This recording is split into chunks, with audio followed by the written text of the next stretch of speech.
video kali ini tentang permasalahan yang dihadapi oleh peserta didik. Ya, peserta didik ini sekarang diberi sebuah alat yang ajaib, itu gadget, itu smartphone ya, yang mana sangat membantu mereka dalam belajar. Namun itu sebagai distraction, itu mendistraksi mereka untuk belajar juga sih sebetulnya. Ya, nah, beda lagi ketika si anak itu memang punya kecondongan, punya passion, punya kreativitas, mungkin akan bagus ya. Ketika si anak itu literasi digitalnya bagus, dia akan banyak wawasannya, insight-nya. Nah, namun ada beberapa anak yang justru itu menjadi distraction, menjadi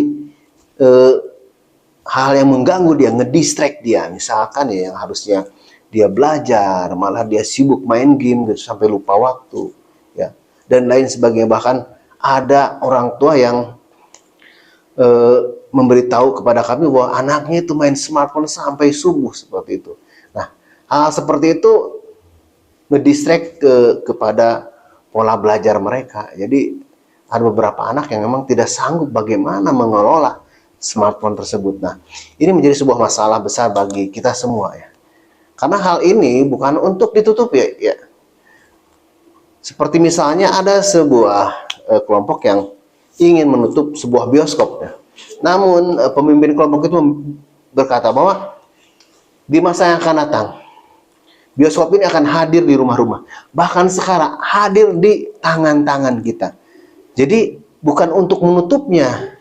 Solusinya bukan untuk menutup, bukan untuk menggelapkannya, tapi kita menyalakan lilin, menyalakan penerangan, menyalakan cahaya.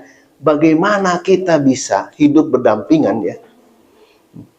Jadi sebagai complementary ya, koeksis, kita hidup berdampingan dengan teknologi ini, harusnya hidup berdampingan, koeksis, kita berdampingan, bukannya kita malah antipati dengan teknologi, dengan menjauhkannya dan lain sebagainya. Itu tidak cukup berhasil. Kita harus belajar, kita harus dewasa bagaimana menjadikan produktivitas kita meningkat dengan smartphone ini. Ya, itu yang bisa saya sampaikan untuk permasalahan dan solusinya.